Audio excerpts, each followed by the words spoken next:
कहानी शुरू होती है और हम देखते हैं जमाल गोटा को, जो कि एक नंबर का चूतिया और बावली गांड होता है। वो एक थीम पार्क में सफाई करने का काम करता है, जिसकी हालत अभी इतनी ज्यादा खराब चल रही थी कि पार्क की मालकिन अपने एम्प्लॉयज को सैलरी तक नहीं दे पा रही थी। साथ ही पास में कैसल वर्ल्ड नाम का एक और थीम पार्क खुलने वाला था, जो कि इनके पार्क से काफी बड़ा और शानदार था। पार्क की मालकिन कलमुही कहती है कि हमें कैसल वर्ल्ड के साथ कैसे भी करके कम्पीट करना होगा, नहीं तो जल्दी ही तुम सभी के लोड़े लग जाएंगे और तुम सभी घर बैठोगे। फिर जब जमाल गोटा पुल पर कचरा साफ कर रहा होता है, तभी वहां पर उसका एक दोस्त आता है और उसे कहता है कि अब हम क्या करें, जल्दी ही ये जगह बंद हो जाएगी और हम सभी के लोड़े लग जाएंगे। इस पर जमाल कहता है कि भाई तू चिंता मत कर, कैसल वर्ल्ड की 2 हफ्ते बाद ओपनिंग है और हम उससे पहले ही वहां पर जॉब के लिए अप्लाई कर देंगे। इसी दौरान उसको पानी के अंदर एक चमकता हुआ लॉकेट दिखाई देता है। जमाल गोटा को लगता है कि शायद ये लॉकेट बहुत ही कीमती होगा, इसलिए वो जैसे ही उसको उठाने की कोशिश करता है, तभी वो फिसलकर उस पानी के अंदर गिर जाता है। थोड़ी देर बाद जब वो उस पानी से बाहर आता है, तो वो देखता है कि वो किसी जंगल में पहुंच गया है। तभी उसे वहां पर एक अजीब सी पोशाक पहना हुआ आदमी मिलता है, जिसका नाम होता है ओल्ड मॉन्क, क्योंकि वो हमेशा नशे में रहता था।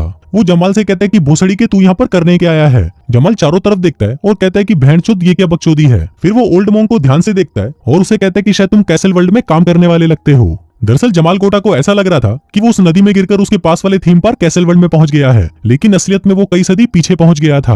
अब क्योंकि ओल्ड मॉन्क ने कुछ ज्यादा ही लगा रखी थी, तो वो वहीं पर गिरकर बेहोश हो जाता है। जमाल गोटा को लगता है कि शायद ये टपक चुका है, लेकिन जब वो उसकी दिल की धड़कन सुनता है, तो उसे पता चलता है कि वो जिंदा है। अब जमाल को उसे जगाने के लिए उसके मुंह में अपना मुंह डालकर उसे सांस देनी थी, लेकिन उसके मुंह से बहुत ज्यादा बदबू आ रही थी, तो वो पहले अपना माउथ फ्रेशनर निकालकर उसके मुंह में डालने लगता है। लेकिन उसके टेस्ट से ओल्ड मॉन्क घबरा जाता है और उठकर उसे कहता है कि भेड़चोद ये क्या डाल दिया मेरे मुंह में। अब क्योंकि जमाल गोटा ने उसकी जान बचाई थी, तो ओल्ड मॉन्क उसे खाने के लिए एक लोमड़ी का बच्चा देता है, जिसे उसने आज ही पकड़ा था। लेकिन जमाल को लोमड़ी खाना बिल्कुल भी पसंद नहीं था, इसलिए वो उसे मना कर देता है। फिर जाने से पहले जमाल गोटा उसे कुछ पैसे देता है और उसे कहता है कि इससे तुम KFC का चिकन बर्गर खा लेना, जिसके बाद वो वहां से चला जाता है। लेकिन ओल्ड मॉन्क के लिए वो पैसे सिर्फ कागज के कुछ टुकड़े थे, इसलिए वो उन्हें जला देता है और अपनी लोमड़ी को मस्त मसाला लगाकर सेकने लगता है। अब जमाल घूमते घूमते गांव में पहुंचता है, जहां पर रखे हुए जानवरों और घोड़ों को देखकर वो सोचने लगता है कि भेड़चोद इनके पास ये सब रखने का लाइसेंस कहां से आया। फिर वो थोड़ा और आगे जाता है और अपने सामने एक बहुत ही बड़ा किला बना हुआ देखता है। जमाल को लगता है कि शायद यही कैसल वर्ल्ड है, जिस पर वो कहता है कि भेड़चोद इनके मालिकों ने तो इस पर गांड फाड़ पैसा लगाया है। अब जमाल गोटा भी उस किले के अंदर जाने लगता है, लेकिन तभी बाहरी सैनिक उसे रोक लेते हैं और उससे पूछते हैं कि भोसड़ी के तू है कौन और कहां से आया है। जमाल कहता है कि मैं कौन हूँ, मैं वही हूँ जो यहीं खड़े खड़े तुम्हारी गांड फाड़ सकता है।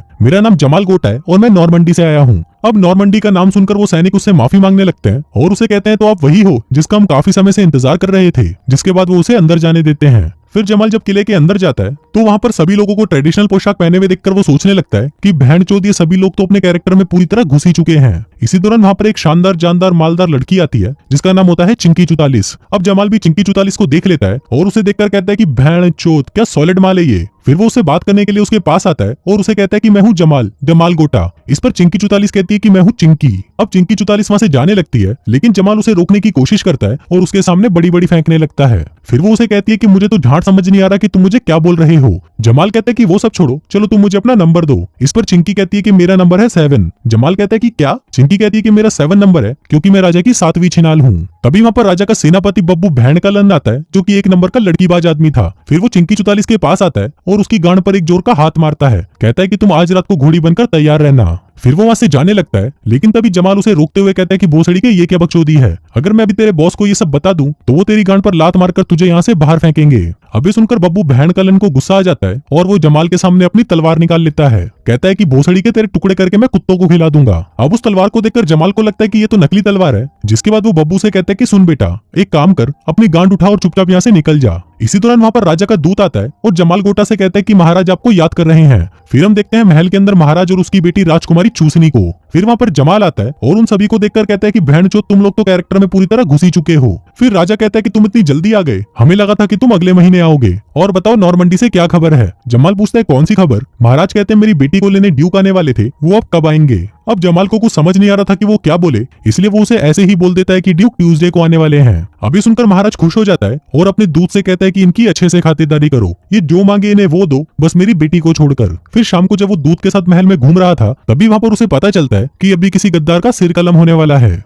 अभी सुनकर जमाल बहुत ज्यादा एक्साइटेड हो जाता है और कहता है कि मुझे भी देखना है कि किसी आदमी का सिर कैसे काटा जाता है। फिर सभी बाहर इकट्ठा हो जाते हैं जहाँ पर उस गद्दार को लाया जाता है और एक कुल्हाड़ी से उसके सिर को काट दिया जाता है। अब जमाल को लगता है कि ये सब तो नाटक चल रहा है और ये सिर नकली है, लेकिन जब वो उस सिर को उठाता है तो उसे पता चलता है कि भेड़चोद ये तो असली सिर है, जिसके बाद वो वहीं पर ही बेहोश हो जाता है। फिर जब उसे होश आता है तो वो देखता है कि चिंकी 44 उसके पास ही बैठी होती है। जमाल चिल्लाने लगता है और उसे कहता है कि भेड़चोद मैंने पहली बार किसी इंसान की गर्दन को कटते हुए देखा है। फिर वो उससे पूछता है कि आज कौन सा दिन है, जिस पर चिंकी 44 बताती है कि आज संडे है और साल है 1328। अभी सुनकर जमाल की गांडी फट जाती है और वो कहता है भेड़चोद मुझे नहीं पता मैं यहाँ पर कैसे पहुंच गया, लेकिन मुझे अभी ही अपने घर वापस जाना होगा। तभी चिंकी 44 उसे कहती है कि नहीं, तुम काम पूरा किए बिना वापस नहीं जा सकते। जमाल पूछता है कि कौन सा काम, जिस पर चिंकी कहती है कि रुको मैं तुम्हें दिखाती हूँ, जिसके बाद वो अपने कपड़े खोलने लगती है। अब जमाल को लगता है कि शायद वो उससे अपनी पिंकी पिटवाना चाहती है, इसलिए वो भी उसके सामने अपनी पैंट उतारने लगता है। अभी देखकर चिंकी बोलती है कि भोसड़ी के तू ये क्या कर रहा है, जिसके बाद वो उसे वही लॉकेट दिखाती है जो कि जमाल के पास भी था। कहती है कि तुम्हें उस क्रूर राजा को मारने में हमारी हेल्प करनी होगी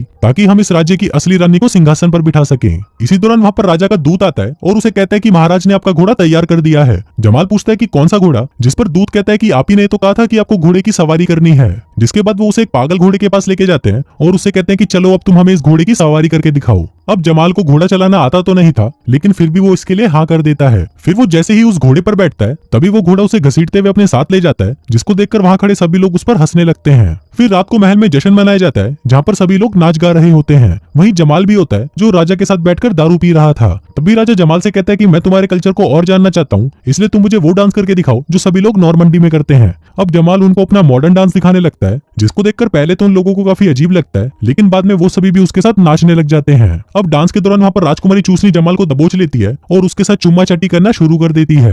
अब उनकी ये हरकत बब्बू भेड़कलन भी देख रहा होता है, जिसके बाद वो जमाल के पास आता है और उसे कहता है कि भोसड़ी के तू ये क्या कर रहा था। जमाल कहता है कि मैंने तो कुछ किया ही नहीं, ये राजकुमारी तो खुद ही मुझे पकड़कर चूसने लग गई। अब बब्बू भेड़कलन अपनी तलवार निकाल लेता है, जिसको देखकर जमाल की गांड फट जाती है और वो वहाँ से भाग जाता है। उधर राजा जब डांस कर रहा था तभी वहाँ पर दो आदमी आते हैं जो कि वहाँ पर राजा को मारने आए थे। अब इससे पहले कि वो राजा को मार पाते तभी जमाल बब्बू भेड़कलन से बचने के लिए ऊपर से जंप लगाता है और सीधा आकर राजा के ऊपर गिरता है, जिस वजह से वो लोग राजा को मार नहीं पाते और पकड़े जाते हैं। अब क्योंकि जमाल ने राजा की जान बचाई थी, इसलिए राजा जमाल को अपनी सेना का सेनापति बना देते हैं। इस पर जमाल कहता है कि नहीं महाराज, मैं ये सब नहीं कर सकता। राजा कहते हैं कि हम तुम्हें इसके बदले बहुत सारे पैसे और जमीन देंगे। जमाल कहता है लेकिन महाराज मुझे तो वापस जाना है। राजा कहता है कि मैं तुम्हें रात को सोने के लिए लड़कियां भी दूंगा जितनी तुम चाहो। अभी सुनकर जमाल का लोहा गर्म हो जाता है और वो उन्हें हाँ कर देता है। फिर रात को जब जमाल सोने जा रहा होता है तभी उसके कमरे में एक सैनिक आता है और जमाल से कहता है कि महाराज ने आपके लिए एक तोहफा भेजा है। जमाल पूछता है कि कौन सा तोहफा। तभी वहाँ पर चिंकी 44 आती है जो कि पूरी नंगी थी और महाराज ने उसे यहाँ पर जमाल के लिए घोड़ी बनने भेजा था। अब चिंकी 44 जमाल को अपने बब्बे दिखाती है और कहती है कि तुम्हें जो करना है जल्दी करो और मुझे जाने दो। जमाल कहता है कि मैं तुम्हारे साथ कुछ नहीं करूंगा, बस तुम मेरे साथ चिल्लाने की आवाजें निकालो ताकि सैनिकों को लगे कि तुम्हारी टाइट हूद से मुझे चरम सुख का आनंद मिल रहा है। फिर वो दोनों आ ऊ की आवाजें निकालने लगते हैं, जिसको बाहर खड़े सैनिक भी सुनकर मजे ले रहे होते हैं। फिर चिंकी 44 कहती है कि तुम राजा को मारने में हमारी मदद क्यों नहीं कर रहे, जिस पर जमाल कहता है कि मैं वो आदमी नहीं हूँ जिसे तुम ढूंढ रहे हो। अभी सुनकर चिंकी को गुस्सा आ जाता है और वो वहाँ से चली जाती है। फिर उसके जाते ही जमाल भी सोने चला जाता है, लेकिन उसके सोने के कुछ देर बाद वहाँ पर राजकुमारी चूसनी आ जाती है और जमाल को अकेला पाकर उसके साथ घचाघच करना शुरू कर देती है। फिर अगली सुबह जब राजा जमाल के कमरे में आता है तो वो देखता है कि वहाँ पर जमाल के साथ उसकी बेटी नंगी पड़ी हुई है। अब ये देखकर राजा समझ जाता है कि जमाल ने कल रात उसकी बेटी को दबाकर रगड़ा होगा, जिससे गुस्सा होकर राजा जमाल का सिर कलम करने की सजा सुनाता है। फिर अगले दिन जमाल को उसका सिर काटने के लिए बाहर लाया जाता है, लेकिन इससे पहले कि वो उसका सिर काटते जमाल राजा से पूछता है कि क्या मैं कुछ कह सकता हूँ, जिस पर राजा उसे हाँ कर देता है। फिर जमाल सभी को कहता है कि बहन चोदो मैं तुम सभी को जलाकर मार दूंगा क्योंकि मेरे हाथ में से आग निकलती है। जिसके बाद वो उन्हें एक लाइटर को जलाकर दिखाने लगता है, लेकिन इस पर वहाँ खड़े सैनिक कहते हैं कि भोसड़ी के ये आग तो हमारे पास भी है। जिसके बाद वो उसे मारने के लिए नीचे लिटा देते हैं, लेकिन तभी कहीं से उनके ऊपर हमला होता है और हम देखते हैं कि बाहर ओल्ड मॉन्क था जो उनके ऊपर अटैक कर रहा था। तभी वहाँ पर चिंकी 44 भी आ जाती है और उसे अपने साथ बाहर ले जाती है। वहीं बब्बू भेड़कलन उस पर हमला करने की कोशिश करता है, लेकिन जमाल गुट्टा किसी तरह से बचकर वहाँ से भाग जाता है। फिर वो सभी वहाँ से भागकर एक जंगल में आ जाते हैं जहाँ पर उसके जैसे और भी लोग थे। अब चिंकी 44 उससे बहुत नाराज थी क्योंकि जमाल ने कल रात को राजकुमारी के साथ घचाघच किया था। इस पर जमाल उसे कहता है कि मैं ये करना तो नहीं चाहता था, लेकिन अंधेरे में मुझे ऐसा लगा कि मैंने तुमको घोड़ी बनाया है। साथ ही वो उसको कहता है कि अगर तुम मेरे साथ चलो तो हम दोनों यहाँ से कहीं दूर जा सकते हैं, लेकिन चिंकी 44 उसे मना कर देती है और कहती है कि मैं मरते दम तक अपने लोगों के साथ ही रहूंगी। लेकिन जमाल गोटा उनके साथ यहाँ पर नहीं रुक सकता था, इसलिए वो वहाँ से चला जाता है। वो वहाँ से एक नदी के किनारे पहुँचता है जहाँ पर वो पानी में कूदकर अपने समय में वापस पहुंच सकता था। लेकिन जमाल वहाँ पर खड़ा होकर सोचने लगता है और खुद से कहता है कि ये लड़ाई मेरी तो नहीं है, तो मैं इनके लिए क्यों लड़ूं, इससे अच्छा तो मैं अपने घर ही चला जाता हूँ। लेकिन अभी भी घर जाने के लिए उसका मन मान नहीं रहा था, इसलिए वो वापस आ जाता है। वहीं हम ओल्ड मॉन्क को देखते हैं, जिसे कुछ लोग दारू की बोतल के लिए परेशान कर रहे थे। वो उस बोतल को टट्टी में डाल देते हैं और ओल्ड मॉन्क को उस बोतल को वहां से बाहर निकालने को कहते हैं। अब वो ऐसा करने ही वाला होता है कि तभी वहां पर जमाल गोटा पहुंच जाता है और अपनी बॉक्सिंग स्टाइल से उन सभी को मारकर वहां से भगा देता है।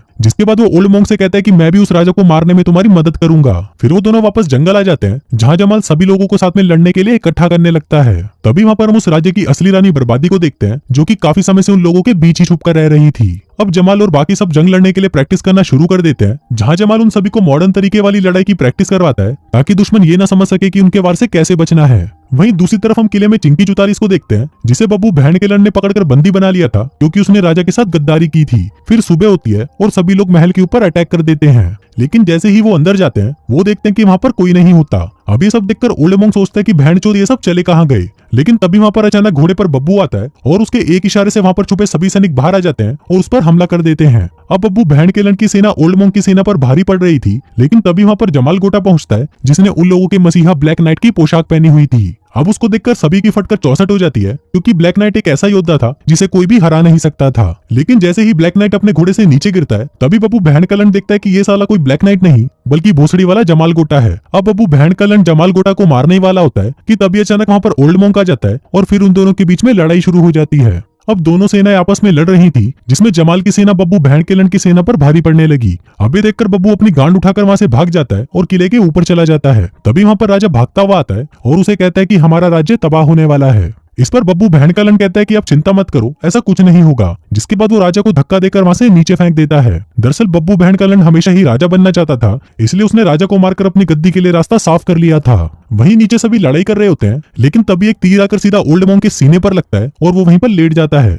जमाल देखता है कि ये तीर तो उस बब्बू भैंड के ने चलाया था, जिसके बाद जमाल उससे लड़ने उसके पास चला जाता है। लेकिन तब तक बब्बू भैंड का वहां पर अपने साथ 44 को ले आता है और जमाल गोटा को कहता है कि अपनी तलवार नीचे रख, नहीं तो मैं इसे मार डालूंगा। अब जमाल उसकी बात मानकर तलवार को नीचे रखने लगता है, लेकिन तभी बब्बू चिंकी 44 की गर्दन पर एक कट लगा देता है और उसे वहीं फेंक देता है। अभी देखकर जमाल गोटा को गुस्सा आ जाता है, जिसके बाद वो दोनों आपस में लड़ने लगते हैं। अब जमाल उसे किसी तरह से ढेर कर देता है और फिर चिंकी 44 को देखने उसके पास जाता है। लेकिन तभी पीछे से बब्बू भैंड का फिर से जाग जाता है और वो तलवार उठाकर जमाल गोटा को मारने आ ही रहा होता है, लेकिन तभी उसे पीछे से एक तीर आकर लगता है, जो कि उसे ओल्ड मॉन्क ने मारा था।